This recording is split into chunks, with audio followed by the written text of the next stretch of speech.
Olá pessoal, nesse vídeo nós vamos introduzir o nosso estudo sobre pórticos planos isostáticos, que é um tipo de sistema estrutural extremamente utilizado em edifícios. Bem pessoal, os pórticos eles são sistemas estruturais compostos pela união de vigas e de pilares, e essa união normalmente é rígida, isto é, o deslocamento e a rotação da viga com o pilar é compatível. Entretanto, as conexões também podem ser assumidas como rotuladas, ou seja, como articulações. Essa união rígida da viga com o pilar faz com que o sistema como um todo seja extremamente eficiente para a absorção de cargas horizontais. Se a viga estiver simplesmente apoiada no pilar, ela não contribui na resistência às ações horizontais, e aí fica apenas para o pilar a função de absorvê-las. No caso do pórtico, em que há uma ligação rígida entre a viga e o pilar, ambos colaboram na absorção dessa ação horizontal. Essa propriedade de absorver bem as ações horizontais faz com que o pórtico seja um tipo de sistema estrutural extremamente adotado para contraventamento de edifícios, sobretudo naqueles edifícios que são sensíveis à ação do vento, como edifícios altos, ou quando você está trabalhando com materiais que têm elevada resistência, como o aço, que faz com que a estrutura seja bem esbelta. E aí, de acordo com a disposição desses elementos no espaço, nós temos os pórticos planos e espaciais. Aqui a gente pode ver esses dois tipos. No caso, esse pórtico aqui serve de apoio para as vigas longarinas de um viaduto, e o pórtico de cima é o esqueleto de um edifício. Ou seja, por ter vigas e pilares em todas as direções do espaço tridimensional, ele é um pórtico espacial, enquanto o segundo, por ter seus elementos todos contidos num plano, ele pode ser tomado como um pórtico plano. Então, como eu falei, normalmente a gente assume que a ligação da viga com o pilar é considerada rígida. Isto é, se houver um giro nessa viga, o pórtico vai girar junto. Contudo, aqui tem uma amostra também de uma ligação que pode ser considerada articulada, ou seja, uma rótula. Nesse exemplo eu coloquei uma conexão metálica, que são formadas por peças pré-fabricadas que se conectam ou por solda ou por parafusos. Nesse caso aqui a gente pode observar que a ligação, essa aqui, exigiu a utilização de enrijecedor para que as forças internas fossem transferidas para as barras que compõem essa ligação. Ou seja, foi necessária a utilização de um reforço, esse elementozinho aqui, para poder compatibilizar a rotação das duas barras na ligação, ou seja, para a gente ter um nó rígido. Em contrapartida, a ligação da viga com o pilar aqui do canto direito não utiliza nenhum reforço e é formada por dois segmentos de cantoneiras aparafusadas. Essa conexão não tem rigidez suficiente para compatibilizar as rotações da viga com a coluna. Portanto, no modelo estrutural, é consistente assumir que a rotação está livre nesse ponto e que, portanto, esse nó se configurou como uma rótula. Nas estruturas de concreto armado, a ligação rígida ela é mais simples de se construir, afinal, existe um comportamento monolítico das peças em concreto armado. Que fique claro, concreto armado moldado no local, né? Você tem essa concretagem feita junta, o que permite que a ligação seja naturalmente rígida. Vale lembrar, contudo, que também em peças de concreto, mesmo concretadas juntas e tendo esse comportamento integrado natural, a gente pode adotar em alguns momentos no nosso modelo estrutural uma conexão flexível entre a viga e o pilar. Então, conforme eu mencionei, as ligações podem ser rígidas, que resultaria numa transferência integral dos esforços, ou seja, força normal, momento fletor e força cortante seriam transferidas de uma barra para outra. Esses deslocamentos, portanto, devem ser compatíveis no nó.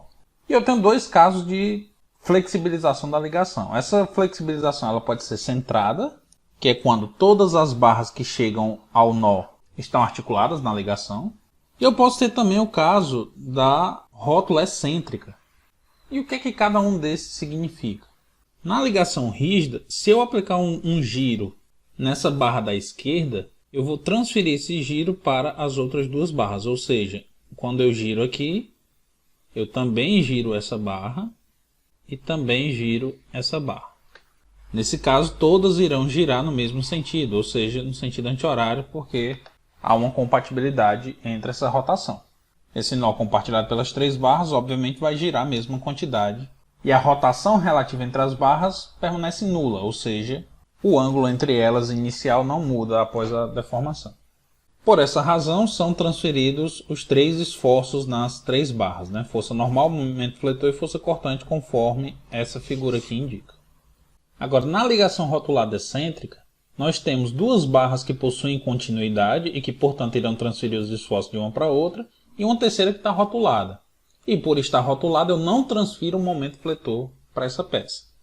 Isto é, se eu aplico um giro nesse trecho da esquerda, eu vou estar provocando uma rotação nessa barra, e como ela está ligada rigidamente ao trecho da direita, esse trecho também vai girar. Ou seja, o mesmo ângulo que eu giro aqui. Então o momento produzido por esse giro ao trecho da esquerda será transferido para o trecho da direita. Contudo, essa rotação não será transferida para a barra de baixo. Ou seja, nas 2 barras ligadas rigidamente, nós teremos transferência de momento fletor, que nesse caso será igual, não é? Porque nós temos 2 barras apenas ligadas a esse nó rígido. E para a terceira barra, essa barra inclinada, só será transferida a força normal e a força cortante, porque a rótula não é capaz de transferir momento. Nessa terceira conexão de ligação rotulada centrada, se eu aplico um giro na barra da esquerda, esse giro não será transferido para as demais barras. Ou seja, não haverá, portanto, momento fletor nessa conexão. Notem que só temos aqui a existência de força normal e força cortante. Lembrando, pessoal, que a existência de uma rótula representa que, naquele ponto, a barra é incapaz de transferir momento fletor. Por essa razão, pessoal, essas rótulas internas elas nos trazem equações adicionais que expressam o equilíbrio de parte do pórtico. Afinal, a resultante dos momentos em qualquer um dos lados dessa rótula tem que ser nula. Isso é óbvio, né, pessoal? Afinal, se a resultante dos momentos em cada um dos lados da rótula não fosse nulo, cada parte iria girar em torno da rótula. Ou seja, imagine que se eu fizesse uma seção aqui a partir da rótula e nesse trecho a resultante dos momentos fosse diferente de zero, significaria que a peça iria girar em relação a esse ponto. E garante que a resultante do momento nesse ponto tem que ser igual a zero. Em resumo, pessoal, os pórticos planos são formados pela ligação de elementos lineares, que podem ser retos ou curvos, e que, assim como as ações externas, estão situados todos em um mesmo plano. Ou seja, se eu estou trabalhando no plano XY, eu só posso ter força na direção X, na direção Y, ou momento em torno do eixo Z, que seria um momento contido no plano XY, que naturalmente tem que ser em torno do eixo perpendicular a esse plano, e que as barras também só podem estar dispostas entre o plano XY. Pode estar inclinado, pode ser curvo, mas sempre contida nesse plano. Por conseguinte, nas barras só poderão surgir força cortante, força normal e momento fletor. Ou seja, o modelo de pórtico plano é incapaz de representar peças sujeitas à torção. Bem, pessoal, eu já comentei com vocês em outra ocasião que uma estrutura tradicional de um edifício, que é composta normalmente por vigas, pilares e lajes, pode ser abstraída como um sistema reticulado, ou seja, um sistema formado por barras. Esse sistema ele pode ser avaliado de maneira integrada, como um único modelo tridimensional, resultando no que a gente chama de modelo de pórtico espacial, que engloba os elementos da estrutura como um todo. Obviamente, esse modelo, por ser mais representativo, ele é mais custoso numericamente. E esse custo a mais nem sempre se justifica. É claro que dessa maneira a gente consegue avaliar de uma forma mais natural e, portanto, mais verdadeira os efeitos da tridimensionalidade tanto do carregamento como das conexões entre esses elementos estruturais. Hoje a maioria dos softwares tratam a estrutura como um modelo, a partir de um modelo de pórtico espacial, porque toda a dispendiosidade numérica torna-se de certo modo irrelevante para o computador. Afinal, hoje nós temos acesso a computadores com um elevado poder de processamento de dados, que fazem com que um modelo extremamente robusto seja processado em uma velocidade incrível. O que permite que esses modelos mais sofisticados possam ser viabilizados em termos práticos. Porém, mais uma vez, é bastante usual a concepção de modelos que idealizam partes da estrutura de menor dimensão e com um comportamento isolado. É óbvio que quando a gente faz esse tratamento isolado, ou seja, quando a gente discretiza a estrutura, nós temos que definir de modo adequado como esses elementos estarão interagindo. E isso, é claro, pode afetar de maneira negativa o nosso modelo. Aqui é um exemplo clássico de discretização. A estrutura foi dividida nas grelhas, que representam o pavimento, as vigas do pavimento, e as cargas dessa grelha são divididas entre os pórticos planos que representam a estrutura, ou seja, as fatias da estrutura. Nesse caso, como a estrutura está em 3 dimensões, assumindo que a base é um plano x, y e a altura é um plano z, nós teríamos que ter um plano x, z e outro plano y, z.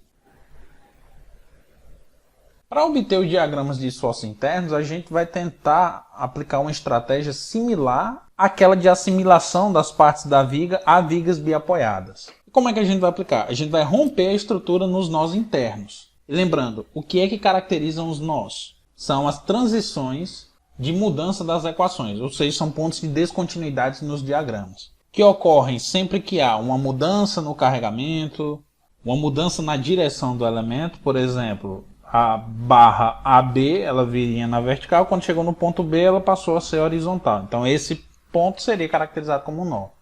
Mudança da geometria da peça, vamos supor que ela vem com uma certa seção e a partir do ponto a seção muda, isso aí também caracterizaria como um nó. Enfim, são pontos característicos da estrutura.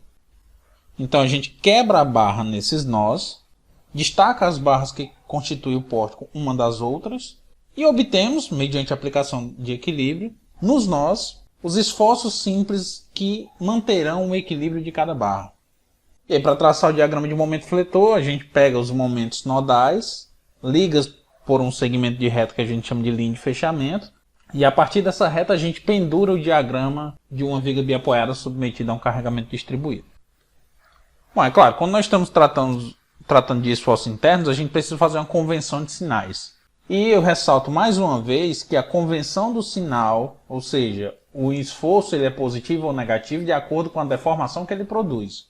Eu falo sempre porque é importante vocês lembrarem. O sinal que nós definimos para o esforço não é o mesmo que nós definimos quando estamos aplicando as condições de equilíbrio.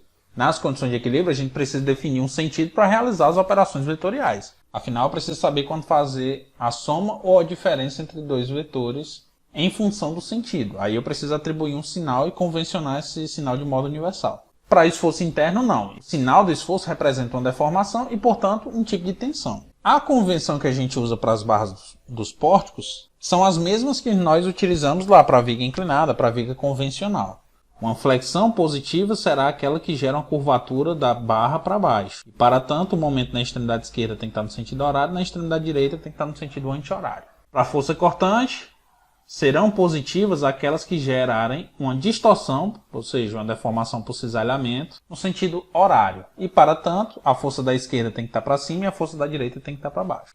Para a força normal, ela será positiva quando tracionar a barra, ou seja, a barra na extremidade esquerda a força tem que estar apontando para a esquerda, na extremidade direita a força tem que estar apontando para a direita. Essa será a nossa convenção para os esforços positivos e negativos. Contudo, pessoal, para eu saber se a curvatura, por exemplo, é positiva ou negativa, eu tenho que saber o que é a parte de cima e o que é a parte de baixo. Eu falei para vocês que a curvatura será positiva quando ela estiver para baixo. Agora, reparem aqui esse pilar. Se esse pilar deformar assim, a barra vai estar com uma flexão positiva ou negativa. Se eu olhar desse ponto, eu diria que a minha curvatura é positiva, porque em relação a esse ponto que eu estou observando, a minha peça estaria curvando para baixo, né? Então, se eu virasse a barra, é como se ela estivesse assim, ou seja, sofrendo uma flexão positiva. Contudo, se eu olhar daqui para cá, se eu olhar a barra assim, a flexão já seria negativa. Por quê? O meu trecho da esquerda seria esse nó, o trecho da direita o apoio, e a flexão estaria acontecendo dessa maneira.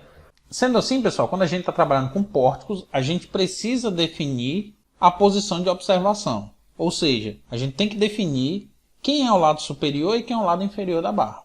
A escolha do lado inferior normalmente é indicada por um segmento tracejado, conforme eu indiquei aqui. Isto é, de acordo com o que eu desenhei aqui, o tracejado, eu estou dizendo que esse pilar está sofrendo uma flexão positiva. Esse segundo pilar, mesmo deformando no mesmo sentido do primeiro, está deformando igual, como eu assumi que a parte interna é essa, está aqui o tracejado, essa flexão será assumida como negativa. Então aqui é negativa, aqui é positiva. Se esse outro deformar da mesma maneira, essa flexão também será negativa, porque aqui é a face inferior e a peça está curvando para cima. Então no pórtico a gente tem essa particularidade, que é a de definir quem são as fibras internas e externas. Ou seja, eu estou olhando a peça aqui como sendo minha extremidade esquerda e aqui é a direita, ou o contrário, aqui é a esquerda e aqui é a direita. Então eu tenho que definir o sentido de observação do elemento. Bem, alternativamente a gente poderia não colocar sinal nos valores numéricos. Então só pelo desenho do diagrama a gente conseguiria identificar como está acontecendo a flexão.